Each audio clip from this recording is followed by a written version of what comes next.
आज हम पढ़ेंगे कंप्यूटर नेटवर्क्स। कंप्यूटर नेटवर्क्स की मैं एक प्लेलिस्ट स्टार्ट करने जा रहा हूँ। इसके अंदर हमारा पूरा कंप्यूटर नेटवर्क कवर होगा। तो आज हम पढ़ेंगे कि कंप्यूटर नेटवर्क होता क्या है। So computer network is a group of computers and other devices connected together so they can share information and resources. इसका मतलब अगर हमारे पास नंबर ऑफ़ कंप्यूटर्स हैं जो आपस में कनेक्ट हैं अपने रिसोर्सेज को शेयर करने के लिए, इंफॉर्मेशन को शेयर करने के लिए, तो वो हमें कंप्यूटर नेटवर्क की कैटेगरी में लेते हैं। फॉर एग्ज़ाम्पल आप ये देख सकते हो, यहाँ पे हमारे पास 4 कंप्यूटर्स हैं बट वो आपस में कनेक्ट नहीं है। तो जब तक ये हमारे कंप्यूटर्स कनेक्ट नहीं होंगे हम इनको कंप्यूटर नेटवर्क की कैटेगरी में नहीं ले सकते। जी देखिए, यहाँ पे हमारे जो 4 कंप्यूटर्स हैं ये कनेक्ट हैं एक दूसरे से। अगर हमारे कंप्यूटर्स आपस में कनेक्ट होते हैं किसी भी रिसोर्सेज को शेयर करने के लिए, कोई भी इंफॉर्मेशन को शेयर करने के लिए, तो उनको हम कंप्यूटर नेटवर्क की कैटेगरी में लेंगे।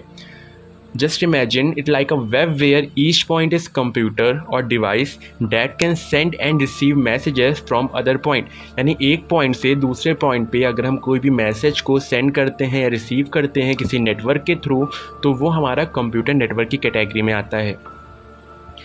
हमारा पहला कंप्यूटर नेटवर्क था अर्पानेट। अर्पानेट का फुल फॉर्म होता है advance research project agency networks. ये MCQs में बहुत बार पूछा गया है क्वेश्चन, तो इसको आप एक बार ज़रूर याद कर लीजिएगा। नेक्स्ट हम देखते हैं कि कैरेक्टरिस्टिक्स ऑफ कंप्यूटर नेटवर्क्स क्या होते हैं, यानी उसके फीचर्स क्या होते हैं। तो पहला फीचर आता है हमारा रिसोर्स शेयरिंग, यानी हम अपने कंप्यूटर नेटवर्क्स में रिसोर्सेज को शेयर कर सकते हैं। कम्युनिकेशन स्पीड, एक दूसरे से इंटरेक्ट कर सकते हैं, कम्युनिकेट कर सकते हैं। बैकअप, अगर किसी एक कंप्यूटर का डेटा हमारा किसी वजह से डिलीट हो जाता है तो हम लोग दूसरे कंप्यूटर जो उससे कनेक्ट है उससे उस डेटा को बैकअप ले सकते हैं, रिकवर कर सकते हैं। स्केलेबिलिटी का मतलब होता है, जस्ट इमेजिन आपने 4 कंप्यूटर्स को कनेक्ट किया है एंड आप 5वें और कंप्यूटर को ऐड करना चाहते हो, तो वो बिना किसी एरर के, बिना किसी प्रॉब्लम के ऐड हो जाए, वो नेटवर्क आपका एज इट इज़ चलता रहे, तो वो स्केलेबल होगा। तो ये होता है स्केलेबिलिटी। रिलायबिलिटी, अगर आपके नेटवर्क में किसी हार्डवेयर का कोई इशू आता है तो बाकी के जो पार्ट्स हैं वो उसको कवरअप कर लें, बाकी के सॉफ्टवेयर उसको कवरअप कर लें, आपके नेटवर्क में कोई इशू ना आए, तो ये हमारा रिलायबिलिटी होता है, यानी नेटवर्क हमारा रिलायबल होना चाहिए।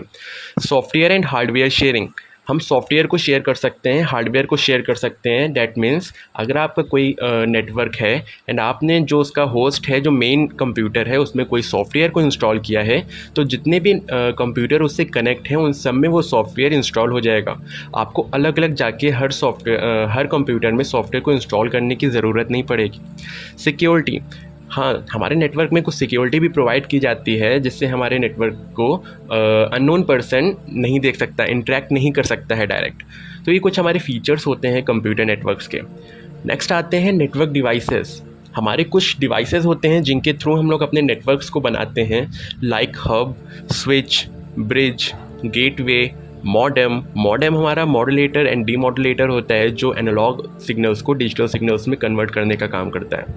देन राउटर आपके घर में लगा होता है, एंड रिपीटर एक्सेट्रा। ये हब स्विचेस आपको अपने कॉलेज में देखने को मिल जाएंगे। तो ये वो डिवाइसेस हैं जिनके थ्रू हम लोग अपना नेटवर्क इस्टेब्लिश करते हैं। नेक्स्ट हमारा आता है टाइप्स ऑफ नेटवर्क। वैसे मेनली 11 टाइप्स के नेटवर्क होते हैं, बट यहाँ पे मैं 4 मेजर टाइप के नेटवर्क्स आपको बताऊँगा। पहला है पैन, पर्सनल एरिया नेटवर्क। जैसा इसका नाम है पर्सनल एरिया नेटवर्क, यानी आप अपने पर्सनल वर्क के लिए इसको यूज़ करते हैं।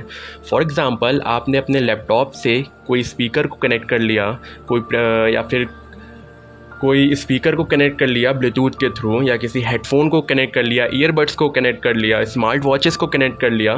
तो जो अपने पर्सनल यूज़ के लिए आप जो नेटवर्क यूज़ करते हैं वो पर्सनल एरिया नेटवर्क होता है। इसकी रेंज हमारी कम होती है, 0 to 10 मीटर होती है। ओके, फॉर एग्जांपल यहाँ पे देखिए लिखा है Bluetooth connection between a smartphone, smart watches and wireless earbuds. तो ये हमारा पैन हो गया, पर्सनल एरिया नेटवर्क, जो एक छोटी सी रेंज में हम लोग का यूज़ किया जाता है। नेक्स्ट आता है लैन, लोकल एरिया नेटवर्क। अब लोकल एरिया नेटवर्क, जैसे इसका नाम है लोकल, यानी ये लोकेलिटी में यूज़ होता है। इसकी रेंज हमारी 150 मीटर के अप्रॉक्स होती है। For example computers in a single office building connected to a share printer and server. जैसे हमारे कॉलेजेस में, बिल्डिंग्स में या फिर हमारे किसी हॉस्पिटल्स में कंप्यूटर किसी सर्वर से कनेक्ट होते हैं या किसी वाईफाई से कनेक्ट होते हैं उसी हॉस्पिटल के, तो वो हमारा लैन के अंदर आता है, लोकल एरिया नेटवर्क, जिसकी रेंज हमारी 150 मीटर होती है। अगर 150 मीटर के आगे जाता है तो आपका नेटवर्क वहीं से ब्रेक हो जाएगा। नेक्स्ट हमारा आता है van, wide area network.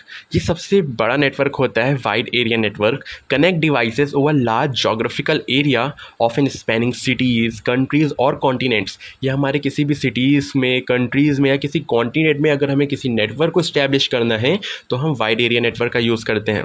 For example the internet which connect network world wide, जैसे इंटरनेट जो पूरी दुनिया में कनेक्ट है एक नेटवर्क से। नेक्स्ट आता है हमारा मेट्रोपॉलिटन एरिया नेटवर्क, जिसको हम लोग मैन भी कहते हैं। So it connect a large geographical area than a LAN but smaller than a वैन। मीन्स ये लैन से तो बड़ा होता है बट हमारे वाइड एरिया नेटवर्क से छोटा होता है। इसको हम लोग किसी भी सिटी या किसी भी लार्ज कैंपस में यूज़ करते हैं अगर हमें कोई भी नेटवर्क को इस्टेब्लिश करना है तो। For example a city wide network for public services. यहाँ पे आप देख सकते हैं एक मैंने डिस्टेंट चार्ट बनाए हैं जिसमें पहले हमारा पैन आता है, देन लैन आता है, देन मैन एंड लास्ट है वैन। Means PAN personal area network हमारा 0 to 10 मीटर की रेंज होती है, लैन की हमारी 150 मीटर की रेंज होती है, मैन मेट्रोपॉलिटन एरिया नेटवर्क की रेंज 50 किलोमीटर होती है, एंड वैन जो सबसे बड़ा है हमारा वो वर्ल्ड वाइड एरिया नेटवर्क, उसकी रेंज हमारी पूरी वर्ल्ड में होती है। तो उसको हम लोग डिस्क्राइब नहीं कर सकते कि कितनी इसकी डिस्टेंस होती होगी। नेक्स्ट हम देखते हैं इसके एडवांटेजेस क्या हैं। सो ओपन टू एवरीवन, इसको कोई भी यूज़ कर सकता है नेटवर्क को। फाइल शेयरिंग, इसमें आप फाइल को शेयर कर सकते हैं बहुत ही आसानी से।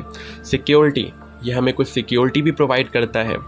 Easy to add new devices, अपने नेटवर्क में हम कोई भी न्यू डिवाइस को आसानी से ऐड कर सकते हैं। एंड बैकअप एंड स्टोरेज, जैसे मैंने आपको बताया इसमें हम लोग बैकअप भी बना सकते हैं, अपने डेटा को रिकवर भी कर सकते हैं। अब इसके कुछ डिसएडवांटेजेस भी आते हैं। अब डिसएडवांटेजेस क्या हैं? नेटवर्क डिवाइस रिक्वायर्ड, यानी जो मैंने आपको बताया था हब, स्विच, राउटर, मॉडेम, तो इनकी हमको नीड पड़ती है किसी भी नेटवर्क को इस्टेब्लिश करने के लिए। अब हमारा अगर नेटवर्क है तो उसमें वायरस अटैक्स भी होंगे, तो ये भी एक इसका मेजर डिसएडवांटेज, एक ड्रॉबैक आता है। रिक्वायर्ड हैंडलर, अब हमारे नेटवर्क को हैंडल करने के लिए हमें एक पर्सन को हायर करना पड़ेगा तो वो भी कुछ चार्जेस लेगा। हाई स्पीड इंटरनेट, अब हमें अपने नेटवर्क को बनाने के लिए हाई स्पीड इंटरनेट की भी ज़रूरत पड़ेगी, प्लस एक सर्वर की भी ज़रूरत पड़ेगी। तो ये हमारे कुछ डिसएडवांटेजेस आते हैं और कुछ एडवांटेजेस आते हैं। सो आज के लिए बस इतना ही। आगे का टॉपिक हम लोग नेक्स्ट वीडियो में कवर करेंगे। अगर इसमें कोई भी इशू होता है तो आप कमेंट सेक्शन में पूछ सकते हैं। Thank you so much.